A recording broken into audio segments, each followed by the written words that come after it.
বাঙালি মানে মুড়ি খেতে সকলেরই খুব ভালো লাগে, আর সেই মুড়ি যদি ঝালমুড়ি হয় তাহলে তো কোনো কথাই হবে না। আর এরকমই ঝালমুড়ি পাগল মেয়ে ছিল প্রিয়া, কারণ সে ঝালমুড়ি বলতে একেবারে পাগল।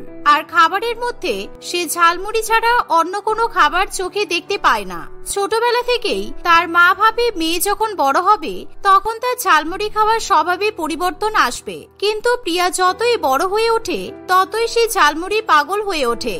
সকালবেলা ঘুম থেকে উঠে সে মুখ ধোয়ার আগে ঝালমুড়ি খায়, আর এমনকি রাত্রিবেলা ঘুমাতে যাওয়ার আগেও সে ঝালমুড়ি খায়।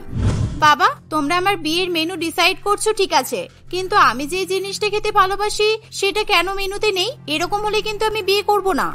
সে কি কথা? তুই এমন কি খেতে ভালোবাসিস যেটা মেনুতে নেই? এই দেখ, এখানে fried rice, fish fry, chicken biryani, mutton চাপ, তার সাথে ভেটকি মাছের পাতুরি, সবকিছুই তো আছে। আর তোর বিয়েতে যা ভালো ভালো খাবার মেনুতে রেখেছি, এরকম খাবার সচরাচর কেউ রাখতে পারে না, বুঝেছিস? সুতরাং এছাড়া তুই আর কি খেতে চাস বল না। তুমি তো আমার পছন্দের ঝালমুড়ি মেনুতে রাখোনি, সুতরাং ঝালমুড়ি মেনুতে না থাকলে আমি বিয়ে করব না। আর তুমি কি করে ভুলে যেতে পারো যে তোমার মেয়ে ঝালমুড়ি পাগল? তাই তুমি এক্ষুনি ঝালমুড়ি অ্যাড করো।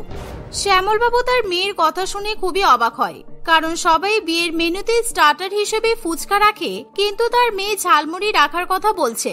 আর সেটা শ্যামল বাবু একেবারেই মেনে নিতে পারে না, কারণ বিয়ে বাড়িতে কেউ কখনো ঝালমুড়ি খায় না। না না, এত ভালো ভালো আইটেমের পাশে ঝালমুড়ি মোটেই মানাবে না। আর তাছাড়া ওই সমস্ত ঝালমুড়ি তো রোড সাইডে বিক্রি হয়, তাই তোর বিয়েতে আমি ঝালমুড়ি রাখতে পারবো না। প্রিয়া কিছুতেই তার বাবার কথা শুনতে চায় না, তাই সে জোর করে ইমোশনাল ব্ল্যাকমেল করে তার বাবাকে বিয়ের আইটেমে ঝালমুড়ি রাখতে বাধ্য করে। ফলে শ্যামল বাবু মেয়ের বিয়েতে আইটেম হিসেবে ঝালমুড়ি রেখে দেয়। এভাবেই দেখতে দেখতে প্রিয়ার বিয়ের দিনও চলে আসে, আর পীযূষের সঙ্গে প্রিয়ার ধুমধাম করে বিয়ে হয়ে যায়। বিয়ের পর তারা যখন গুরুজনেদের কাছ থেকে আশীর্বাদ নেবে সেই সময়, আমার আর ভালো লাগছে না, সেই কতক্ষণ ধরে খাওয়ার জন্য অপেক্ষা করছি, আর এখন আবার তুমি বড়দের আশীর্বাদ নিচ্ছ। চলো না, আগে আমরা খাওয়া দাওয়া শুরু করে দিই, তারপর তোমার মায়ের কাছ থেকে আশীর্বাদ নেব। আর আমি তো এখন সারা জীবনের জন্য তোমাদের বাড়ির বউ হয়ে গেলাম, তাই আশীর্বাদ নেওয়ার তো অনেক সময় বাকি আছে। সে কি কথা? নতুন বউয়ের মুখে এরকম কথা মানাই নাকি? আর তুমি আমার মায়ের আশীর্বাদ না নিয়ে এখন খেতে যাওয়ার কথা বলছো? একটু অপেক্ষা করে যাও, আমরা একসাথেই খেতে যাবো, তবে তার আগে তোমাকে আশীর্বাদটা নিতে হবে। প্রিয়া তার বরের কথাতে পাত্তা দেয় না, কারণ তার মন পড়ে থাকে ঝালমুড়ির দিকে। আর প্রিয়ার বান্ধবী সুনিতা তার ঝালমুড়ি খাওয়ার বাসনাকে আরো বেশি করে উস্কে দেয়। তুই এখনো এখানে দাঁড়িয়ে আছিস? কি ব্যাপার? ওদিকে ঝালমুড়ি কিন্তু সব শেষ হয়ে গেল। ওই ঝালমুড়িওয়ালা যা সুন্দর করে ঝালমুড়িটা মেখেছে না, ঠিক যেমনটা তুই খেতে ভালোবাসিস সেরকমই। একেবারে বেশি করে কাঁচা লঙ্কা কুচি দিয়ে, টক দিয়ে, ঝুড়ি ভাজা দিয়ে মুড়ি মাখিয়েছে। ও তাই নাকি? তাহলে তো দারুণ ব্যাপার, আমি এক্ষুনি গিয়ে ঝালমুড়ি খেয়ে আসছি। আমার বর এখানে একা দাঁড়িয়ে দাঁড়িয়ে আশীর্বাদ নিক, কারণ আমার দ্বারা ঝালমুড়ির গন্ধ উপেক্ষা করে আশীর্বাদ নেওয়া সম্ভব নয়। সুনিতার কথা শুনে প্রিয়ার জিভে জল চলে আসে, আর সে কিছুতেই দাঁড়িয়ে থাকতে পারে না। সে একেবারে লাফ মেরে ঝালমুড়ি খেতে চলে যায়। ও দাদা, আমাকে ভালো করে ঝালমুড়ি মেখে দাও তো, বিয়ে করতে করতে আমি একেবারে হাঁপিয়ে গেছি, আর সেই কখন থেকে তোমার ঝালমুড়ি মাখার দিকে তাকিয়ে আছি। আমার জিভে তো একদম জল চলে এসেছে, তুমি বেশি করে লঙ্কা দিয়ে ঝালমুড়ি মেখে দাও। হ্যাঁ, এক্ষুনি দিচ্ছি দিদি। আপনি নতুন বউ বলে কথা, আর নিজের বিয়েতে এরকম লাভ মেরে ঝালমুড়ি খেতে এসেছেন, তাই আপনাকে আমি উপেক্ষা করতে পারি? বলুন, দাঁড়ান দিচ্ছি। এই কথা বলে সে প্রিয়াকে বেশি বেশি করে লঙ্কা কুচি দিয়ে ঝালমুড়ি মেখে দেয়, আর প্রিয়া দাঁড়িয়ে দাঁড়িয়ে একেবারে মোচড় মোচড় করে ঝালমুড়ি খেতে শুরু করে। নতুন বউকে এভাবে ঝালমুড়ি খেতে দেখে বিয়েবাড়ির সকল আত্মীয় স্বজন এবং বিশেষ করে পীযূষ এবং তার মা বীণা দেবী প্রচন্ড পরিমাণে অবাক হয়, কিন্তু তারা নতুন বউকে কিছু বলে না। কিছুক্ষণ পর প্রিয়ার ঝালমুড়ি খাওয়া হয়ে গেলে পীযূষ এবং তার মা প্রিয়াকে শ্বশুর বাড়িতে নিয়ে চলে যায়। আচ্ছা বৌমা, তুমি এরকম বিয়ের দিনে পাগলের মতো ঝালমুড়ি খাচ্ছিলে কেন? তোমাদের বাড়িতে তো কত ভালো ভালো খাবার রান্না হয়েছিল, তোমার বাবা তো বেশ ভালো মতোই আয়োজন করেছিল, ফিশ ফ্রাই, ফ্রাইড রাইস, কিন্তু তুমি সেসব খাবার ছেড়ে শেষ পর্যন্ত ঝালমুড়ি খেলে। আপনি যে খাবারগুলোর কথা বললেন, মানে ফিশ ফ্রাই, ফ্রাইড রাইস, এগুলো আবার মানুষই খায় নাকি? আমি তো শুধুমাত্র ঝালমুড়ি খেতে ভালোবাসি, আর আমি জোর করে আমার বাবাকে বলেছিলাম আমার বিয়ের মেনুতে যেন ঝালমুড়ি রাখা হয়, সেই জন্য আমি বেশি বেশি করে শুধু ঝালমুড়িই খেয়েছি। সে কি, তুমি ঝালমুড়ি খেতে ভালোবাসো? বাবা, এরকম অদ্ভুত খাবার খেতে যে কেউ এতটা ভালোবাসে তা তো আমি প্রথমবার দেখলাম। ঠিক আছে ছাড়ো, এখন এসব কথা বাদ দাও। তোমার বিয়ের পর তোমার রান্নাঘরের উৎসব পালন করার জন্য আমি কিন্তু পাড়ার মহিলাদের ডেকেছি, তাই তুমি যাও, গিয়ে রান্নাঘরে রান্না বান্না শুরু করে দাও। তোমার পছন্দ মতো টক ঝাল মিষ্টি যা খুশি খাবার তুমি রান্না করতে পারো। আচ্ছা মা, ঠিক আছে, আমি এক্ষুনি সুন্দর করে শাড়ি পরে তৈরি হয়ে নিচ্ছি, তারপর আপনাদের সবার জন্য রান্না করে দেব, আপনারা একটু অপেক্ষা করুন। এই বলে প্রিয়া রান্নাঘরে চলে যায় আর সে একটা বেনারসি শাড়ি পরে তৈরি হয় এবং সবাইকে রান্না করে খাওয়ানোর জন্য সে রান্নাঘরে ঢুকে পড়ে। আর বীণা দেবীর পাড়ার সমস্ত বান্ধবীরা নতুন বউয়ের হাতে রান্না খাবে বলে তাড়াতাড়ি তাদের বাড়িতে চলে আসে। সত্যিই বীণা, তুই খুব কপাল করে নতুন বৌমা পেয়েছিস। যেমন দেখতে সুন্দর, তেমনই ওর হাতের রান্নাও নিশ্চয়ই ভালো হবে। আর ওর বিয়েতে গিয়ে আমরা যা ভালো মন্দ খেয়েছি, আমাদের তো একেবারে মন ভরে গেছে। তাই আমাদের তো আর অপেক্ষা হচ্ছে না। তাই তাড়াতাড়ি তোর বৌমাকে বল আমাদের জন্য খাবার নিয়ে আসতে। কেন রে, এখানে খাবার নিয়ে আসবে কেন? ওর তো আজকে রান্নাঘরে প্রথম দিন, আরো সুন্দর করে আমাদের জন্য রান্না করছে। তাই চল আমরা গিয়ে সেখানে দাঁড়াই, আর আমাদের সামনে রান্না করতে ওর তো খুব ভালো লাগবে আর ও বেশ উৎসাহ পাবে। চল। বীণা দেবীর কথা শুনে তার পাড়ার সব বান্ধবীরা রান্নাঘরে গিয়ে উপস্থিত হয়, কিন্তু সেখানে নতুন বউয়ের রান্না দেখে তারা প্রত্যেকেই অবাক হয়। কারণ নতুন বৌমা কোনো কিছু রান্না না করে বরং মুড়ির কৌটো থেকে মুড়ি বের করে বেশি করে লঙ্কা দিয়ে তার মধ্যে চানাচুর দিয়ে বেশি বেশি করে ঝালমুড়ি মেখে রাখে।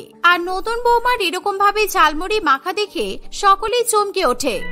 এ কি বৌমা, এ তুমি কি করছো? তোমাকে যে বললাম আমি সবার জন্য রান্না করতে, কিন্তু তুমি এরকম ঝালমুড়িওয়ালার মতো মুড়ি মাখছো কেন? তুমি আমাদের জন্য অন্য কিছু রান্না বান্না করোনি কেন? মা, আপনি যে বললেন আমার যা ভালো লাগে তাই রান্না করতে, সুতরাং আমি ঝালমুড়ি খেতে ভালোবাসি, তাই আমি সবাইকে ঝালমুড়ি খাওয়াবো। এসব সুজির হালুয়া, পায়েস এখন তো ব্যাকডেটেড হয়ে গেছে, এখন ঝালমুড়ি খাওয়ার যুগ। তাই আপনাদেরকে কিন্তু আমার হাতের প্রথম ঝালমুড়ি মাখা খেতে হবে। প্রিয়ার এমন কাণ্ড দেখে পাড়া প্রতিবেশী সকলেই ভীষণ পরিমাণে হাসাহাসি করতে থাকে আর প্রিয়াকে নিয়ে তারা ঠাট্টা করতে শুরু করে দেয়। না গো বৌমা, থাক, আমাদের না তোমার হাতে ঝালমুড়ি মাখা খেতে বয়েই গেছে। আমরা ভাবলাম তুমি হয়তো ভালো মন্দ কিছু রান্না করবে, তাই তো দৌড়ে চলে এলাম। কিন্তু দরকার নেই, তুমি তোমার শাশুড়ি মাকে বেশি বেশি করে ঝালমুড়ি মাখা খাওয়াও। আর এখন 10 টাকা 5 টাকা দিলে তো বাইরের রাস্তাঘাটে ঝালমুড়ি কিনতে পাওয়াই যায়। তাই যদি আমাদের ঝালমুড়ি খেতে ইচ্ছাই হয়, আমরা কিনে খেতেই পারবো। এই বলে পাড়া সব মহিলারা সেখান থেকে চলে যায়, কিন্তু তাতেও নতুন বৌমার কিছু যায় আসে না। সে বেশি বেশি করে ঝালমুড়ি মাখা খেয়ে নিজের শাশুড়ি মাকেও ঝালমুড়ি খেতে বলে, কিন্তু তার শাশুড়ি মা কিছুতেই ঝালমুড়ি মাখা খায় না, বরং সে তার নতুন বৌমাকে অনেক বকাবকি করে নিজের ঘরে চলে যায়। অন্যদিকে প্রিয়া বেশি বেশি করে নিজের হাতে মাখা ঝালমুড়ি খেতে থাকে। এভাবেই দেখতে দেখতে কিছুদিন কাটে, আর দিনের পর দিন তার ঝালমুড়ির প্রতি পাগলামিও যেন বেড়ে ওঠে। একদিন, এই শোনো না প্রিয়া, আজকে ভালো বৃষ্টি পড়ছে, চলো না আমি আর তুমি কোনো রেস্টুরেন্টে গিয়ে বিরিয়ানি খেয়ে আসি। কেননা অনেকদিনই হলো ভালো রেস্টুরেন্টে বিরিয়ানি খাওয়া হয়নি। তাই তুমি তৈরি হয়ে নাও, আমি আর তুমি বিরিয়ানি খেতে বেরোবো। ঠিক আছে, তুমি অপেক্ষা করো, আমি তৈরি হয়ে নিচ্ছি। অনেকদিন হলো বাইরে কোথাও ঘুরতে বেরোইনি, তাই আজকে তোমার সঙ্গে লং ড্রাইভে যাব। এই বলে প্রিয়া তাড়াতাড়ি করে তৈরি হয়ে নেয় আর সে তার স্বামীর সঙ্গে 4 চাকা গাড়ি করে লং ড্রাইভে বেরিয়ে পড়ে। কিন্তু পীযূষ রেস্টুরেন্টে পৌঁছানোর আগেই তার বউ তাকে গাড়ি থামাতে বলে, কারণ প্রিয়া ইতিমধ্যেই রাস্তার উপর ঝালমুড়ির ঠেলাগাড়ি দেখতে পায়। পীযূষ, এক্ষুনি গাড়ি থামাও, ওই দেখো বৃষ্টির মধ্যে সবাই ভিড় করে কেমন দাঁড়িয়ে দাঁড়িয়ে ঝালমুড়ি মাখা খাচ্ছে, তাই আমিও এক্ষুনি ঝালমুড়ি মাখা খাবো। বিরিয়ানি খেতে আমার একদম ভালো লাগে না, আর ঝালমুড়ির সামনে বিরিয়ানির স্বাদ তো একেবারে কিছুই নয়। তোমার মাথা কি খারাপ হয়ে গেছে নাকি? এই বৃষ্টির মধ্যে তুমি এখন গাড়ি থেকে নেমে ঝালমুড়ি খেতে যাবে কেন? কোথায় আমি তোমাকে শহরের সবচেয়ে বড় রেস্টুরেন্টে বিরিয়ানি খেতে নিয়ে যাচ্ছি, আর তুমি এখন ঝালমুড়ি খাবে? হ্যাঁ, ঝালমুড়ি খাবো, তাই তুমি প্লিজ গাড়ির গতিবেগটা কমাও। আমি কিছুতেই নিজের লোভ সামলে রাখতে পারছি না। প্লিজ পীযূষ, তুমি গাড়ি থামাও। তুমি কেন গাড়ি থামাচ্ছ না?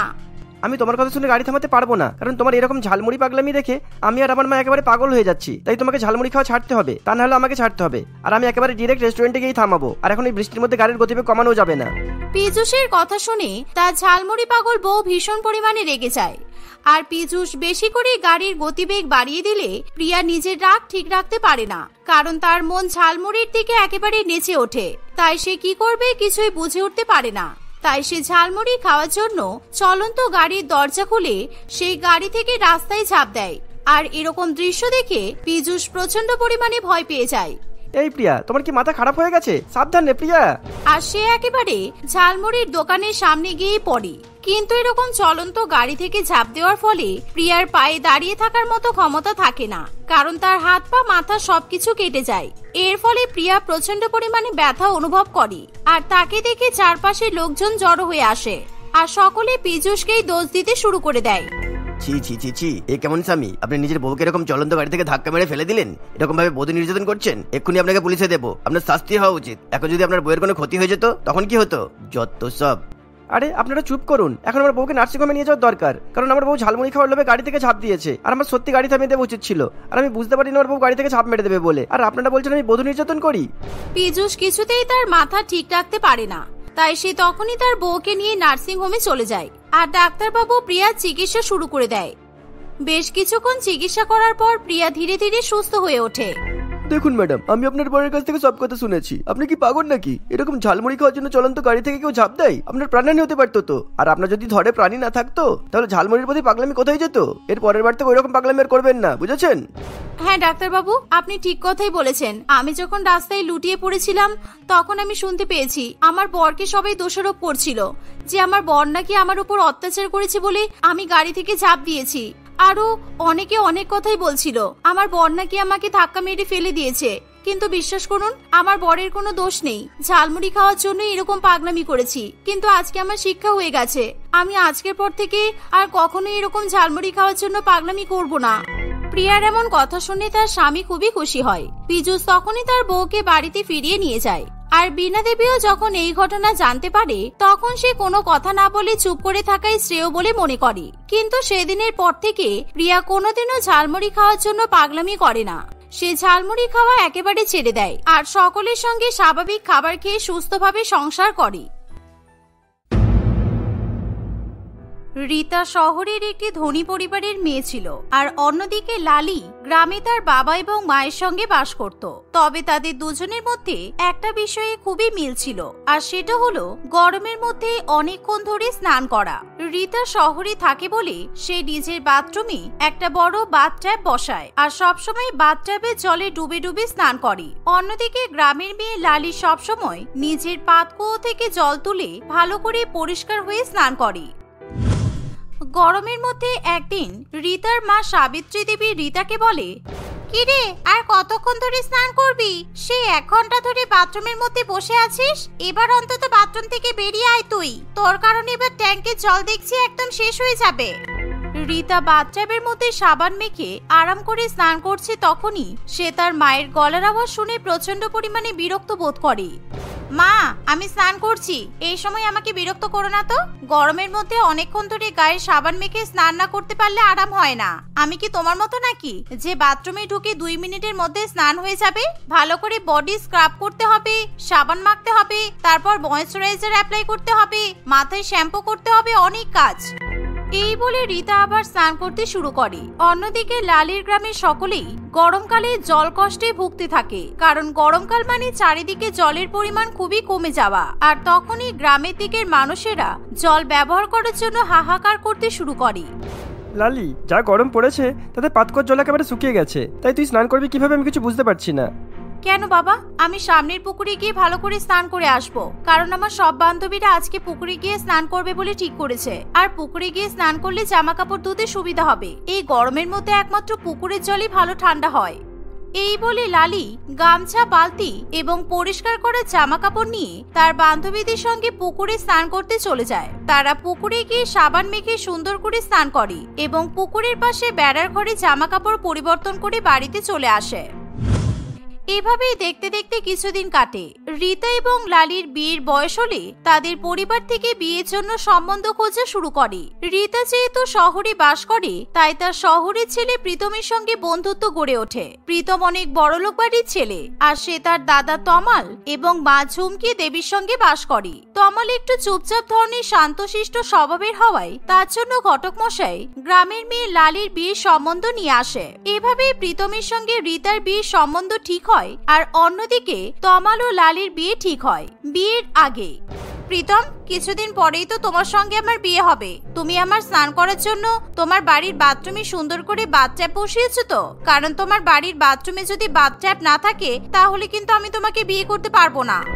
আরে হ্যাঁ রে বাবা, আমি তোমার জন্য খুব সুন্দর বড় গোল একটা সাদা রঙের বাথটব বসিয়ে দেবো, প্রায় 20,000 টাকা দাম। আর ওই বাথটবে গরম জল, ঠান্ডা জল সবকিছুই পড়ে, তাই তুমি একদম চিন্তা করো না। বাহ, খুব ভালো। তাহলে গরমের মধ্যে আমাকে শ্বশুর বাড়িতে গিয়ে কোনো কষ্টই করতে হবে না। আর শোনো, আমি শুনেছি তোমার দাদার বিয়ে নাকি একটা গ্রামের মেয়ের সঙ্গে ঠিক হয়েছে। আমার মতো শহরের মেয়ে খুঁজে পেলো না তোমার দাদা?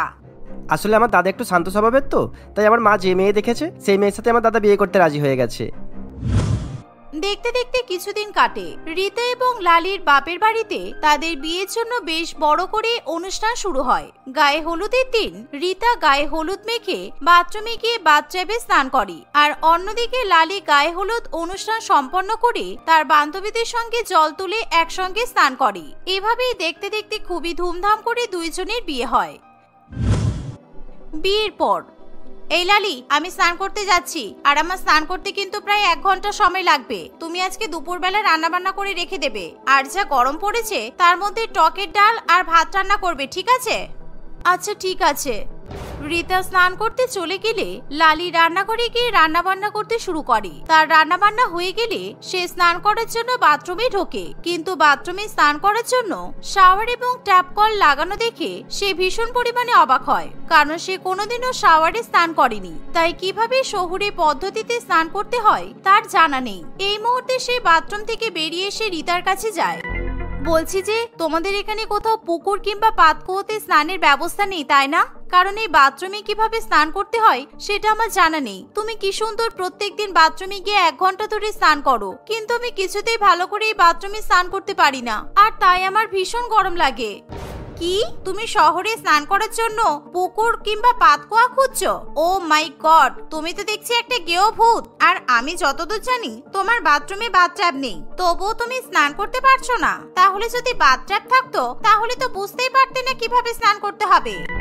এভাবেই রীতা লালিকে নিয়ে ব্যঙ্গ করতে শুরু করে, যা দেখে তমালের ভীষণ পরিমাণে খারাপ লাগে। তাই তখনই তমাল সেখানে এসে বলে, লালি, তুমি আমার সাথে চলো, আমি তোমাকে শাওয়ার ব্যবহার করে শিখিয়ে দিচ্ছি, তাহলে তোমার স্নান করতে কোনো অসুবিধা হবে না। কারণ আমাদের বাড়ির বউরা এরকম খোলাখুলি পুকুরে বা পাতকুয়োয় স্নান করবে এটা হয় না, তাই তোমাকে এখন থেকে শহরের পদ্ধতিতেই স্নান করে শিখতে হবে।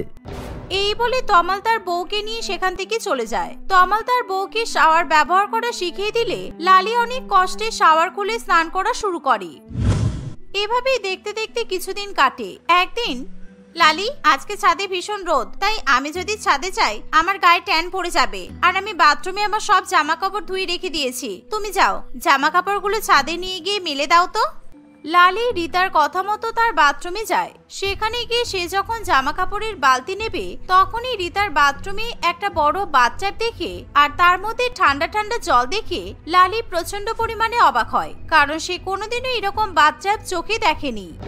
এই তো, রীতার বাথরুমে কি সুন্দর একটা গোল পুকুর করা আছে। আমি যখন আগের দিন ওকে জিজ্ঞাসা করলাম যে শহরে পুকুর আছে কিনা, ও আমাকে বললোই না কিছু। আর এই পুকুরের জলটা কি সুন্দর পরিষ্কার, আমি এরকম বাথরুমের মধ্যে ছোট্ট পুকুর কোনোদিনও দেখিনি। লালি অবাক হয়ে বাথট্যাবের দিকে তাকিয়ে থাকে। তার সেই বাথট্যাবে ভীষণ পরিমাণে স্নান করতে ইচ্ছা করে, কিন্তু সেটা যেহেতু রীতার বাথরুম, তাই সে সেখানে স্নান করার জন্য সাহস পায় না এবং সে জামা কাপড় নিয়ে ছাদে গিয়ে মেলে দেয়। এভাবেই দেখতে দেখতে আরো কিছুদিন কাটে। একদিন রতন বাবু তার মেয়েকে ফোন করে বলে, কি রে লালি, শহরে শ্বশুর বাড়িতে কি কেমন আছিস? ওখানে কি আমাদের তো একেবারেই ভুলে গেছিস? হ্যাঁ বাবা, আমি খুব ভালো আছি। না না, তোমাকে আমি ভুলিনি বাবা। আর বলছি, তোমাদের গ্রামে কোনো সমস্যা হচ্ছে না তো? আর ওখানে কি গরমের জন্য জল কষ্ট এখনো আছে? তোমাদের প্রত্যেকদিন স্নান করতে খুবই কষ্ট হয় বলো? সে আর বলতে, কিন্তু তোর শ্বশুর বাড়িতে কোনো সমস্যা হচ্ছে না তো? কেননা তুই তো গ্রামের খোলামেলা পুকুরে স্নান করতিস, আর পাতকুয়া থেকে জল তুলেও তো স্নান করতিস, কিন্তু শহরে তো ওইসব কুয়ো বা পুকুর কিছুই নেই, তাই তোর কোনো অসুবিধা হচ্ছে না তো?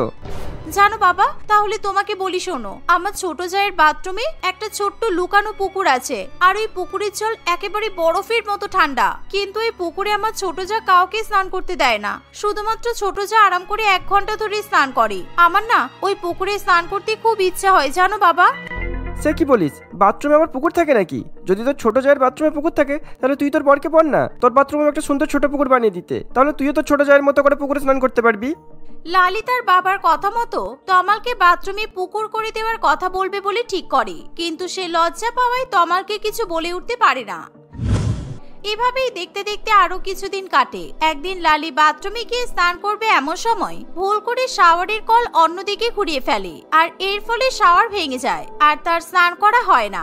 এমনকি সে ভুল করে কলের প্যাচ পর্যন্ত কেটে ফেলে। উফ, আজকে কি গরম পড়েছে, আর আমি এই গরমের মধ্যে স্নান করব কি করে? কারণ আমি তো বাথরুমে সব কলগুলো নষ্ট করে ফেললাম। আমার এরকম শহরে বাথরুমে স্নান করতে ভালো লাগছে না আর।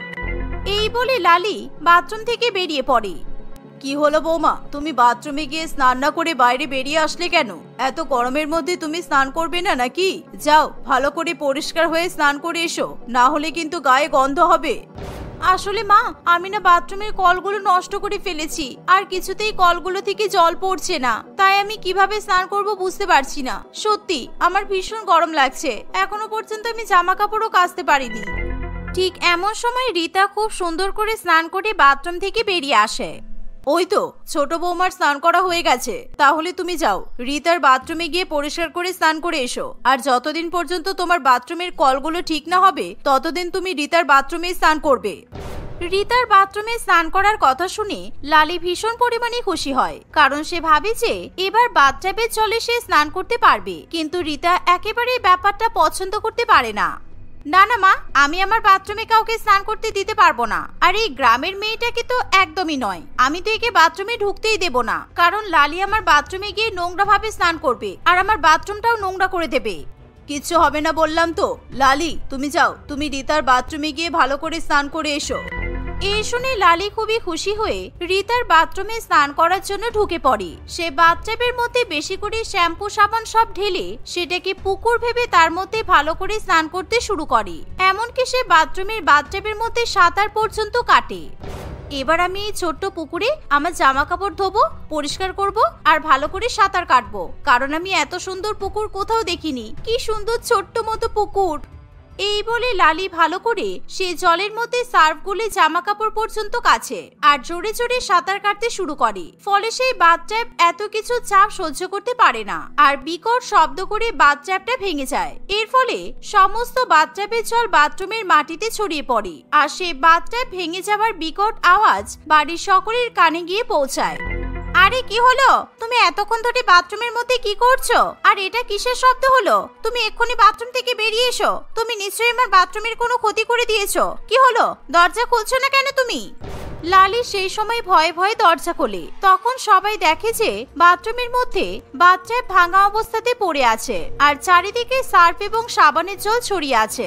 সেই দেখে রীতা প্রচন্ড পরিমাণে রেগে যায়। সে লালিকে খারাপ খারাপ কথা শোনাতে শুরু করে। গাইয়া মেয়ে একটা, তুমি যখন জানো না যে কিভাবে বাথট্যাবে জলে স্নান করতে হয়, তাহলে তুমি কেন আমার বাথরুমে স্নান করতে এসেছো? এক্ষুনি এখান থেকে বেরিয়ে যাও বলছি। তুমি তো বাথট্যাবটা ভেঙে ফেললে, আমি এবার গরমের মধ্যে বাথট্যাব ছাড়া স্নান করব কিভাবে? আমি বুঝতে পারিনি দিদি, এই পুকুরটা এত তাড়াতাড়ি ভেঙে যাবে আমি তো ভাবতেই পারিনি। আমি যখন গ্রামের পুকুরে স্নান করতাম তখন তো সেই পুকুরগুলো এরকম ছিল না, তাই আমি গ্রামের মতোই পুকুর ভেবে এই পুকুরের জলেও জোরে জোরে ঝাঁপ দিয়েছি আর সাঁতারও কেটেছি, তাই জন্য মনে হয় পুকুরটা ভেঙে গেছে। সিমেন্ট দিয়ে তৈরি করা পুকুর তো, সেই জন্য একদম ভালো নয়। এটা পুকুর নয়, অশিক্ষিত, এটা বাথট্যাব। আমি তোমার সঙ্গে আর কথা বলতে পারছি না। যাও আগে শহুরে আদব কায়দায় স্নান করা শিখে এসো, তারপর আমার সঙ্গে কথা বলবে। এই বলে রীতা লালিকে বাথরুম থেকে বাইরে বের করে দেয়। এরকম ভীষণ পরিমাণে অপমানিত হওয়ার ফলে লালিরও ভীষণ খারাপ লাগে। তার সাথে সাথে কমলা দেবী এবং তার দুই ছেলেরও মন খারাপ করে। তারপর থেকে তমাল নিজের বউকে শহুরে আদব কায়দা শেখাতে শুরু করে আর তার বউয়ের জন্য বাথরুমে আলাদা করে বাথট্যাব বসিয়ে দেয়। ধীরে ধীরে লালি সেই শহুরে বাথট্যাবে স্নান করা শিখে ফেলে। তারপর থেকে স্নান করতে তার কোনো সমস্যা হয় না। এভাবেই সে তার পরিবারের সঙ্গে হাসি খুশি বসবাস করতে থাকে।